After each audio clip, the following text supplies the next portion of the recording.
वो जो अपने हक में इतनी सफाई देता है, उसे कहो कि मुझे सब दिखाई देता है। दोस्तों आदाब, मैं तारिक आजमी। सर सैयद सोसाइटी के चल रहे महा घोटाले के लिए हमने कई सीरीज आपको दिखाई है।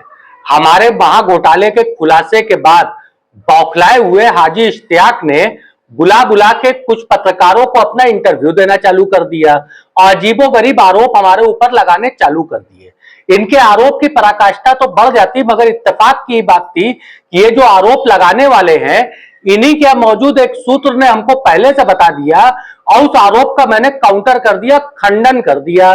खंडन होने के बाद भी ये रुके नहीं, कुछ और पत्रकारों को बुला करके इन्होंने इंटरव्यू दिया और अपने आप को बताया कि मैं उच्च शिक्षा में सर सैयद स्कूल को ले जाना चाहता था।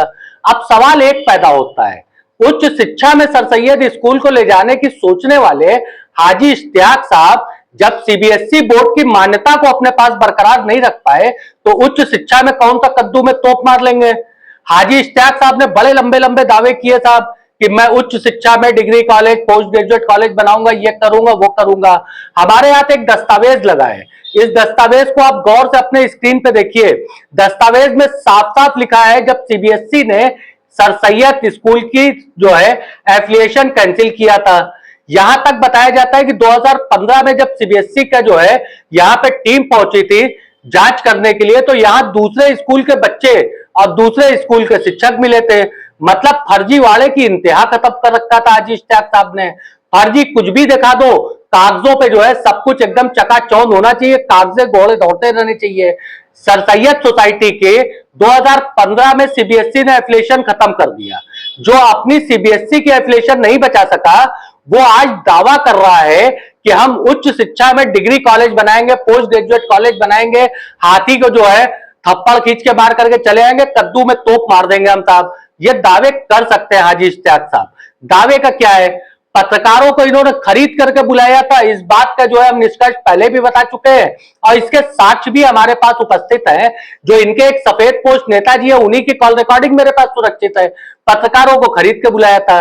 इत्तेफाक से एक पत्रकार ऐसा वहां पहुंच गया जो सवाल पूछने वाला वो बिकने वाला रहा नहीं।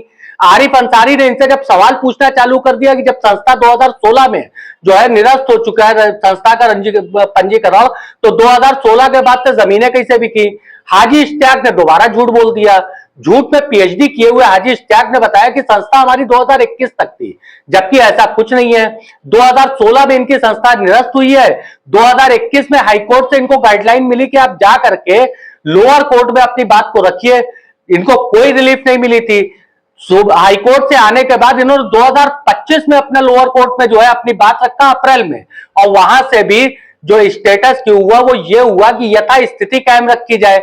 यानी कि कानूनी जानकार हमको ये बताते हैं कि यथा स्थिति जो 2025 की है वो कायम रखी जाएगी, यानी कि संस्था निलंबित रहेगी। मगर हाजी इश्तियाक सीना ठोक करके कहते हैं कि संस्था साहब ये है वो है, संस्था एकदम जीवित है, पारिवारिक बिजनेस संस्था को बना रखा है। करोड़ों की संपत्ति हाजी इश्तियाक ने बेच डाली और पैसा हड़प कर गए। अब ये पैसा हड़प कर गए, इसका भी मौखिक मेरे पास बातें नहीं है, लिखित साक्ष्य है। सर सैयद सोसाइटी का बॉम्बे मर्केंटाइल कोऑपरेटिव बैंक के मदनपुरा ब्रांच में खाता हुआ करता था। इस खाते को ब्रांच ने फ्रीज कर दिया और फ्रीजिंग लेटर आपके स्क्रीन पे दिख रहा होगा। खाता फ्रीज कर दिया गया, खाता रोक दिया गया, मगर इन्होंने किया क्या है ये अंदर के सूत्र हमको बताते हैं। किसी अन्य बैंक में इन्होंने झूठे और जाली दस्तावेजों के साथ खाता अपना खोल लिया और खाता सर सैयद सोसाइटी नाम से संचालित हो रहा है, जबकि सोसाइटी गैर पंजीकृत है। आप पंजीकृत सोसाइटी का खाता ये संचालित कर रहे हैं और इसको जो है कानूनी भाषा में इसी को धोखाधड़ी कहा जाता है। हाजी साहब, कल की बात है, मैं गूगल पे अपना ही फोटो में देख रहा था, एक फोटो मुझे जरूरत थी, मुझे कहीं अपडेट करना था। अचानक जो है एक वीडियो हमारे सामने आ गया, तब पता चला कि हाजी इश्तियाक साहब ने किसी और को ही बयान दिया है। इसके दो थंबनेल आपके सामने होंगे, आप गौर से देखिएगा, थंबनेल पे गौर करिएगा। मौलाना क्यों भड़के तारिक आजमी पे? भाई इश्तियाक साहब अब मौलाना कब से हो गए? पता तो नहीं था। लग रहा है कोनो स्पेशल डिग्री जो है, जैसे आपकी सर सैयद सोसाइटी आप पंजीकृत संस्था है, उसी तरीके से आप पंजीकृत डिग्री आपने मौलाना की ले लिया होगा। मौलाना क्यों भड़के तारिक आजमी पे? और उसके बाद जो है तारिक आजमी को इन्होंने नसीहत दे डाला। जिस पत्रकार को इन्होंने नसीहत दिया है, आप तरह से कंफ्यूज नहीं होइएगा, ये टाइम्स ऑफ इंडिया नहीं है। टाइम्स ऑफ इंडिया का कॉपीराइट इन्होंने जो है करीब करीब 75% अपने कब्जे में ले रखा है। पत्रकार के पास सवाल क्या रहेगा? जिस इंसान को मेरी तस्वीर लगाने के लिए मेरे ही फोटो की स्क्रीनशॉट उसको लगानी पड़ गई, उसके पास क्या सवाल रहेगा? पहले पत्रकार साहब के बारे में चंद शब्द कह देता हूं। ये पत्रकार साहब जो है ना महोदय, एक आपको बात बताऊं, जितनी आपकी आयु होगी ना लगभग उतना मेरा अनुभव हो चुका है पत्रकारिता का। ऐसी पत्रकारिता नहीं होती है कि सवाल जो है वो पहले ही से लिख करके दे दे, आप वही सवाल पूछिए वही जवाब लीजिए। हाँ, हाजी इश्तियाक के जो आरोप थे तो एक बार मुझसे आपको पूछना चाहिए था। हाजी इश्तियाक ने बड़े लंबे चौड़े आरोप लगाए हैं, उन सारे आरोपों के बीच में मुझे एक हंसी आ रही थी। हंसी इस बात पे आ रही थी उनके एक बयान पे। इस चैनल को दिए हुए हाजी इश्तियाक के इस बयान को सुनिए, उसके बाद हाजी इश्तियाक को जवाब मैं देता हूं। पत्रकारिता करिए, किसी को धमकाना, हड़काना, भड़काना ये पत्रकारिता का काम नहीं है। आप समाज को एक नई दिशा दे सकते हैं, समाज को एक सोच दे सकते हैं, समाज को एक विजन दे सकते हैं, उस पर काम करिए। ये जो आप जो काम कर रहे हैं, किसी को जलील करना, किसी को हड़का फड़का के कुछ पैसे वसूल करना, ऐसा काम मत करिए। उससे अच्छा है कि आप कहीं कटोरा लेके बैठ के भीख मांग लीजिए, उसमें इज्जत भी बची रह जाएगी आपकी और समाज को बुराई से बचा लेंगे, आप उसको दुर्गति से बचा लेंगे। आपने सुना हाजी इश्तियाक साहब कह रहे हैं कि मुझे समाज को आईना दिखाना चाहिए। अब साहब ये होता है कि दाढ़ी तिनका वो कहावत आपने सुनी होगी। अब हाजी इश्तियाक जैसे लोग हमको बताएंगे कि मुझे समाज को आईना दिखाना चाहिए, पत्रकारिता करने से बेहतर है कि मैं कटोरा लेके बैठ जाऊं। हाजी इश्तियाक साहब कितनी हैसियत है आपकी? आपकी इतनी हैसियत है कि एक अपंजीकृत संस्था की जमीनें बेच करके खाए पड़े हैं। इससे तो बेहतर था कि लंगड़े हाफिज मस्जिद के बाहर आप बैठ गए होते, रमजान के दिनों में अच्छी खासी ज़कात मिल गई होती। आप जो मानहानि के दावे की बात कर रहे हैं, मैं आपके पूरे वजूद को चैलेंज कर रहा हूं साहब, आपका स्वागत है। 1 किलो राष्ट्रीय की मिठाई मैं आपके पास पहुंचाऊंगा, आप मेरे ऊपर मानहानि का दावा करिए। 201 का बयान होने के बाद उसी कोर्ट में जब मेरा बयान होगा तो कहीं देखिएगा ऐसा ना हो कि धोखाधड़ी के मामले में उसी अदालत में आप खुद फंसे हुए नजर आए। दस्तावेज लेकर के तारिक आजमी बात करता है और दस्तावेज अपने बलबूते पे अपना पैसा खर्च करके निकालता है। सर सैयद सोसाइटी की कदीमी जमीनों को बेच करके जो है ना, मैं यहां तक नहीं पहुंचा हूं हाजी इश्तियाक साहब, ना ही सर सैयद तो आपके जैसे सर सैयद सोसाइटी की जमीनों को बेच करके मैं खा के बैठा हूं। व्यक्तिगत आरोप प्रत्यारोप उतना लगाइएगा जो लिमिट के क्रॉस ना हो हाजी इश्तियाक साहब। और रही बात आप जैसा आदमी जो है इंसानियत की बात करता है, आप जैसा आदमी समाज की बात करता है, मुत्तहिदा उलमा काउंसिल के मोइनुद्दीन साहब है, ये इन्होंने हमको बताया। साथ में एपीसीआर के नकीब है, इन्होंने इस बात की तस्दीक किया। सलीम मछली ने तस्दीक किया, आबिद शेख ने तस्दीक किया कि आप खुद मौलाना बातिन नोमानी क्या 2025 में बैठ के मस्जिद के अंदर आपने कहा था कि मैं हलफ उठाने को तैयार हूं, सोसाइटी की कोई जमीन नहीं बेची गई है।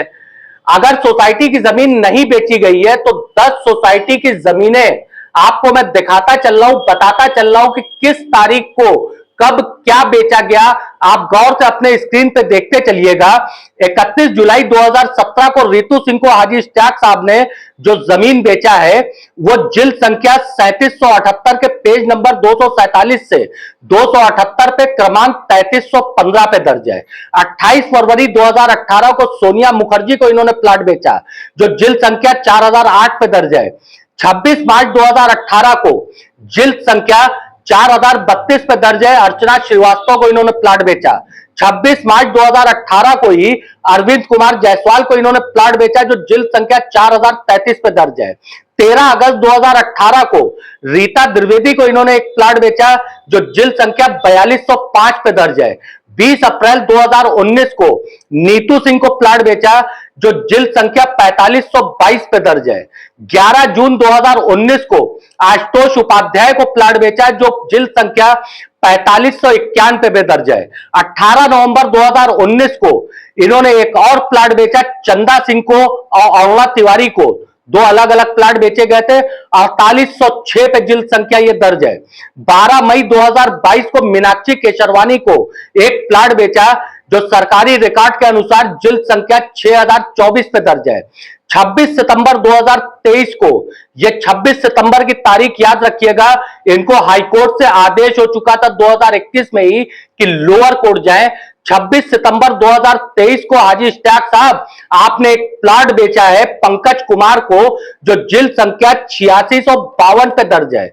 इसके बाद भी आप मस्जिद में बैठ करके हलफ उठाने को तैयार थे। ये 4 गवाह, मैं नाम बता रहा हूं, मुत्तहिदा उलमा काउंसिल के मोइनुद्दीन एक अपनी शख्सियत है, हम इन्हीं की खाली अगर बात करें, इन्होंने खुद तस्दीक किया था कि हलफ उठाने को हाजी इश्तियाक तैयार थे मस्जिद में कि इन्होंने जमीन नहीं बेचा। 10 जमीनों का रिकॉर्ड मैं आपको बता रहा हूं, 2017 से लेके 2023 तक आपने बेचा और मस्जिद में बैठ करके आप झूठा हलफ उठाने को तैयार थे। और आप मुझसे कहते हैं कि मैं समाज को जो है रास्ता दिखाऊं। पहले तो आपको खुद रास्ता देखना चाहिए। और रही बात, मैं ऐसा पत्रकार हूं जो आपके टुकड़ों पे बिक नहीं सकता हूं। थोड़ा सा अपने टुकड़े बड़े करिए और कुछ और पत्रकार टहल रहे होंगे इस तरीके के, उनको बुलाइए, उनका भी पेट चलना चाहिए। आप और बयान दीजिए मेरे खिलाफ। व्यक्तिगत आरोप प्रत्यारोप पे जब आप आएंगे तो व्यक्तिगत आरोप प्रत्यारोप मैं भी लगा सकता हूं, मगर मैं आप जैसा हाजी इश्तियाक साहब निचले स्तर पे नहीं जाना चाहता हूं। वरना मैं हाजी चांद की भी बातें और रिकॉर्डिंग ऑनलाइन में दिखा सकता हूं लोगों को, मगर मैं व्यक्तिगत आरोप प्रत्यारोप पे नहीं जाता हूं। हाजी साहब, व्यक्तिगत आरोप प्रत्यारोप नहीं। आपने कहा कि आप मेरे ऊपर मानहानि का दावा करने वाले, आपका स्वागत है। मैं आपके पास 1 किलो राजश्री का मीठा भेजूंगा, आप बिल्कुल खाइएगा, आप मेरे ऊपर मानहानि करिए। दस्तावेज जिसके पास उपलब्ध है वो दस्तावेज अदालत में बोलेंगे, और अदालत का जब हथौड़ा चलेगा तो लोहे कई बिखरे नजर आएंगे। हाजी साहब, धमकाना डराना बंद करिए, लालच देना बंद करिए। सरसैयद सोसाइटी की जमीनों को बेच करके आप खा रहे हैं, मैंने पूरे समाज को बताया है, तो बिल्कुल आपको बुरा लग रहा होगा, छटपटाहट होगी। तो इसीलिए तो कहा साहब, जो इतनी सफाई आप दे रहे हैं इसका कोई फायदा नहीं है। आपको सफाई देनी है तो कोर कमेटी की अपनी मीटिंग बुलाइए और सफाई दे दीजिए। मैं ये सारे दस्तावेज कोर कमेटी को उपलब्ध कराने के लिए तैयार हूं। बहरहाल साहब, ऐसी खबरों के लिए जुड़े रहें। मैं अभी हाजी इश्तियाक साहब के बारे में और भी खुलासा करता रहूंगा। बेशक इनकी एक एक हरकतें जो सरसैयद सोसाइटी के नाम पे इन्होंने लूट घसोट मचाई है, एक एक हरकतें खोलूंगा, उन सफेद पोशों के नाम खोलूंगा दस्तावेजों के साथ जो व्हाइट कॉलर होकर के टहल रहे हैं और मोटी रकम सरसैयद सोसाइटी के नाम पे कमा चुके हैं, उनके भी नाम खोलूंगा। उन नेताओं के भी दस्तावेजों के साथ नाम खोलूंगा जिन नेताओं का संरक्षण सरसैयद सोसाइटी के इस महा घोटाले पे है। जुड़े रहे आप हमारे साथ। आपको हमारा वीडियो पसंद आता है तो आप शेयर करें, लाइक करें, अपने नजरिए को कमेंट बॉक्स में रखें। हाजी इश्तियाक साहब, आप भी अपना नजरिया कमेंट बॉक्स में रखिएगा और मेरे वीडियो को शेयर करिए। अगर आप हमको आर्थिक सहायता ही प्रदान करना चाहते हैं ताकि हम हाजी इश्तियाक जैसे लोगों के फेंके हुए लालच के टुकड़ों पे ना बिक सके, तो आप ज्वाइन बटन दबा सकते हैं। और खास तौर से खुसूसी तौर पे हाजी इश्तियाक साहब से कहना चाहूंगा, हाजी इश्तियाक साहब, मैं Tariq Azmi, a journalist, still unsold. Allah Hafiz.